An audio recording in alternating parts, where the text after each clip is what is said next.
Greetings, friends. We're going to be continuing our reflections on the 7 capital sins using the book Lenten Healing by Ken Kniepman. And this week, the second week of Lent, we're going to be talking about pride, because pride is an obstacle to, it's the major obstacle really, to our communion with God or union with God. All of us want that. We all want to be close to God. We all want to be one with Him. We all want to come to a deeper relationship with Him. But we have obstacles in our way, things that block us from getting closer to God. And one of the big obstacles in our lives is pride. And so we're going to take a look at that and see what's necessary for us to, first of all, even recognize the ways in which it manifests itself in our lives, and then what to do about that, how to respond to that, how we attack that in our own lives so that we can uh, develop within ourselves the kind of humility that's necessary to come into a real communion of life and love with God Himself, just as our Blessed Mother did. Although she didn't have any pride to conquer, of course, but we're going to be looking to her too for help in uh, answering the need that we have overcoming pride in our lives. And so I want to take a look at how it's handled in the book. In this, the reflections for this week, they take some of the common manifestations of pride in people's lives. And so one of the first things they talk about is self-reliance, that self-reliance really can be a way in which pride manifests itself. Um, we pride ourselves on being independent and self-sufficient and in many ways not, we pride ourselves on not needing anyone. We say, oh, I can take care of myself, I don't need your help, etc. But we tend to say that to God too without even thinking about it. I mean, we can go through an entire day without sometimes even really thinking about God and what He might want. And we, instead of turning to Him when we have a need and relying upon Him for His help and His guidance and His direction, and even turning to Him to ask Him, what is it that you want? We we take the reins and we just think, well, I can do this myself. I know what I'm doing and I have my plans all set. And so we rely on ourselves and we don't rely on God. And then when we get into trouble, when we run into things that are beyond our control, we feel defeated because we trust too much in ourselves and too little in God. And that is a manifestation of pride in our lives. And we have to be able to examine where that's present in us. It's present in each of us, really, to some degree or another. These 7 capital sins that we struggle with are really a part of our fallen human nature. They're an effect of original sin that we've inherited, the consequences of original sin.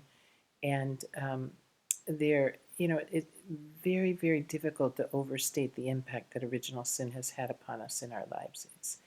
It's tremendously, um, it's something tremendously deep within us, and sometimes it's so deep that we don't even really recognize it. We don't really even see it in ourselves. And so Lent, of course, is a focused time to um, actually become more aware of those things that hold us back from God, and to develop in a deeper sense the desire to be rid of whatever blocks us in our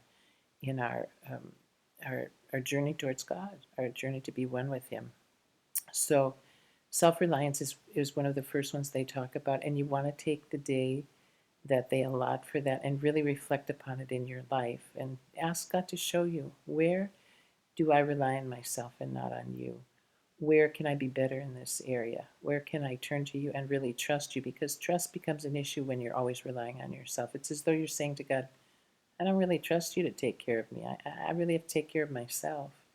And so that comes from having a very mm, inaccurate, sometimes, image of God or understanding of God. And we have struggles with that in our lives because, again, as an inheritance of original sin, we tend not to trust God.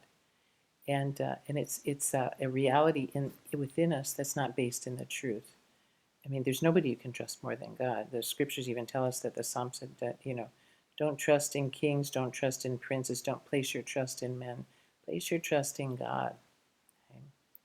So that's one manifestation of pride in our lives. Another manifestation of pride in our lives is self-promotion. Okay, we all have this sort of tendency within ourselves to want to exalt ourselves. Jesus has to tell us those who exalt themselves are going to be humbled. And that's because when we exalt ourselves, oftentimes we're placing ourselves, without even always realizing it fully, we're placing ourselves before God, ahead of God. You know, we sort of seek an honor and glory and recognition and sort of an acknowledgement for things that we possess that we haven't given ourselves, or for things that we do, and the capabilities that we have, the gifts that we have. None of those have their origin in us. We didn't give ourselves our talents. We didn't give ourselves our gifts. They all come from God, and so the honor and glory for that goes to God, and it has to be given to Him and not to ourselves. But it's very easy for us um, to want to take credit, I guess, for those kinds of things, those kinds of gifts that we have, and that's a manifestation of pride also. Um, you know, it's also a lack of gratitude to God, a lack of recognizing and being grateful to God for everything that He's given us. You know, you take credit for it, but God is really the giver, and we simply receive the gifts and need to be grateful for them. So self-promotion sometimes, you know, you see that people want attention, they want to be acknowledged, they want people to um, well, we all want people to love us, but this is a love that comes out of neediness and isn't actually appropriate because it's not based in the truth of who we are before God and before others. And so self-promotion is something to watch in ourselves. Narcissism is one of the examples they give, or one of the areas that they talk about in relationship to manifestations of pride. And you know, we make jokes about narcissists, especially today, because there seems to be almost an epidemic of narcissism, which is, you know, well, we make jokes about it. Narcissism is somebody who's in love with themselves, and we think that that's kind of rare, and it really isn't. I mean, we all have a sort of a narcissistic tendency to one degree or another, a self-love that is not healthy, that is inordinate, that usurps the place of God in our lives. And so we want to look at that in our lives as well, because that is another manifestation of pride. Um, there are many other manifestations of pride as well, and you want to be able to ask the Holy Spirit to show you what some of those manifestations might be as far as pride goes. It's deep, deep, deep within us,